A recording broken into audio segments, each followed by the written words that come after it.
तो दोस्तों आज हो गया कांड। अपन लोग इसको कर रहे थे टेप, पर ये नोज ही टूट गया। तो कोई बात नहीं, आज ही अपन इसको जॉइंट कर लेंगे अच्छे तरीके से और आज ही अपन इसका फ्लाइट टेस्ट कर लेंगे।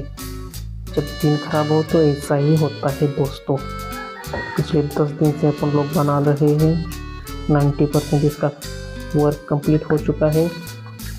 पर आज ये देखें नोज ही टूट गया। तो कोई बात नहीं, अपन लोग फिर से इसको जॉइंट कर लेंगे और आज ही इसका फ्लाइट टेस्ट अपन लोग कर लेंगे।